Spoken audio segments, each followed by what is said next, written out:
Xuống chưa? Rồi nha. Em sẽ cắt cũng dài thì em đưa ra dài chút cho nó suông tóc này.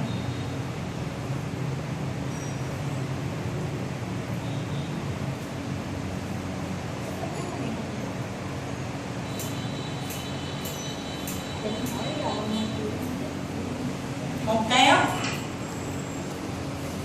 một câu không? Một kéo một điều từ đây xuống đây, điều từ đây xuống đây ha. Một kéo một thôi, ra một câu nè, ôm ra một câu nè. Đó, cái là thao tác một kéo cắt theo kiểu một câu. Rồi thao tác một kéo cắt kiểu sư tử. Cái đầu người ta quay vậy ra, cái đầu mẫu thì mới quay vậy, cái đầu khách em quay vậy chứ đưa bệnh viện nè. Sư tử thì sư tử dài, sư tử ngắn. Một kéo một ra mái ngang, kéo ra phía trước, cắt một kéo một ngay cái hai cái đầu chân mày, một kéo một ra mái ngang, xong chỉnh hai bên lại một chút. Nếu mà cắt khéo khỏi chỉnh luôn.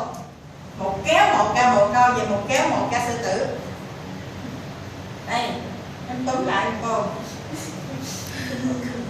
Ô bả vào đồng. Ô em vào đồng. Nè, ngay cái đỉnh đầu phải không? À, rồi chưa lên. Bả lên xuống thì xèo. Rồi mấy em phải nhìn vô phía nha, nhìn vô phía nè, cho em đứng giữa nè.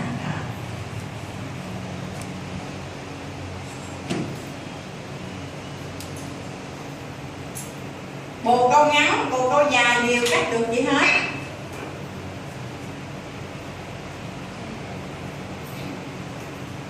Bồ câu dài từ đây lên 1 tấc, 2 tấc rưỡi, bấm ngang.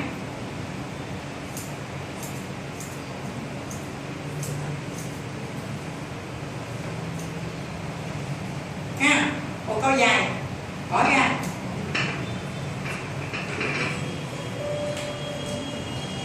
Em coi nè, nhìn cái tóc nha. Em thấy nó so đen từ đây xuống không? Thấy không? Thấy độ so đen nó đều không? Một kéo một, đưa xuống lại ra bồ câu dài.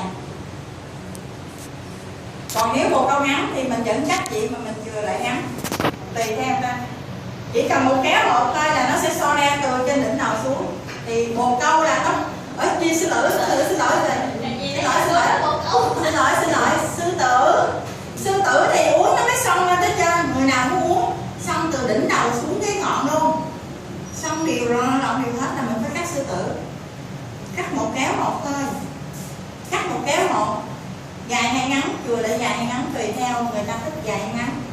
Một kéo một là nó xoe đều từ trên xuống dưới. Xong rồi á, mình sẽ thao tác lại một kéo nó ra chữ rồi, nhưng mà mình không thể nào mình cắt một kéo mà mình để như uống được. Đó là cắt buổi biểu diễn thôi, cắt biểu diễn nó sẽ đẹp. Nhưng mà thao tác rồi mà muốn cho đẹp thì đẹp. Em cầm dùm cô 5 cấp độ cầm tóc, nước lại cho nó đều.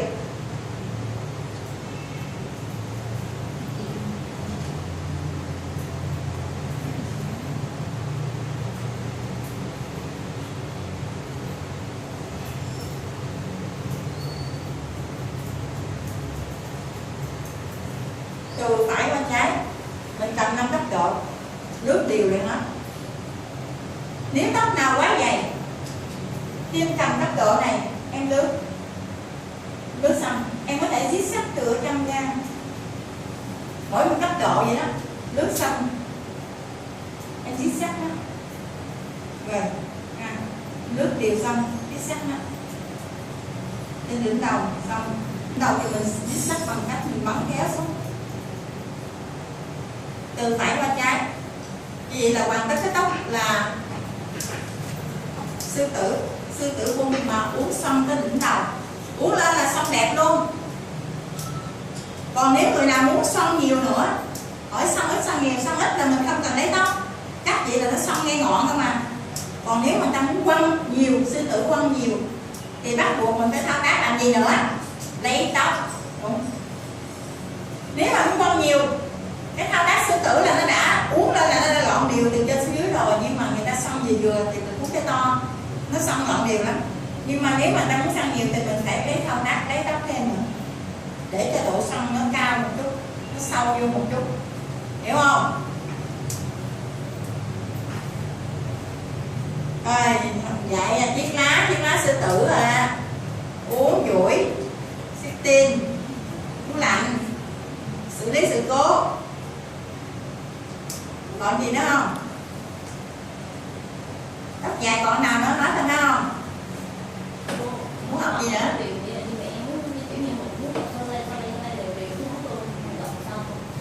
Đó, em đưa dựng từng lên là nó ra xoay đều đi. Em nè, chờ nó vậy rồi, em muốn xoay đều nè, em cầm cái cấp độ này nè, em muốn xoay lên nữa thì em bấm lên cao một chút nữa, rồi em zig zag đó, lấy tóc nè, em làm từ phải qua trái gì hết thì cái độ xoay nó vượt lên đều hết, từ hàng luôn. Em muốn xoay nó xoay hoặc trước cũng ốp mà vô trong mặt rồi đó. Đó là bù câu nè. Tại nãy em mới bấm thôi nè, nó chỉ đều thôi, chưa xoay le. Thì xoay le bằng cách em lấy tóc từ ngọn ra.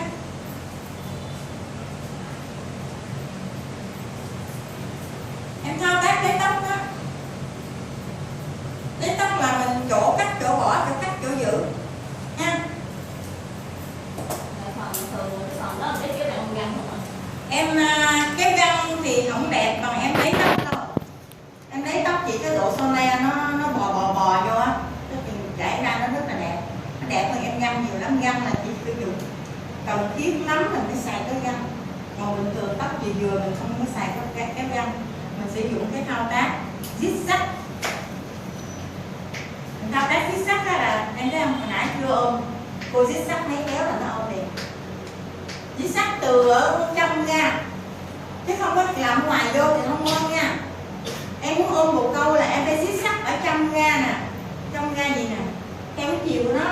Mình muốn ôm vô đây mình cắt theo cái chiều bên đây, chứ mình muốn ôm đây mình làm chuyện mình cắt là nó chỉnh, nó không có ra theo mà nó không có theo chiều, mình phải nằm theo cái chiều của ôm tóc của mình cắt, hiểu không?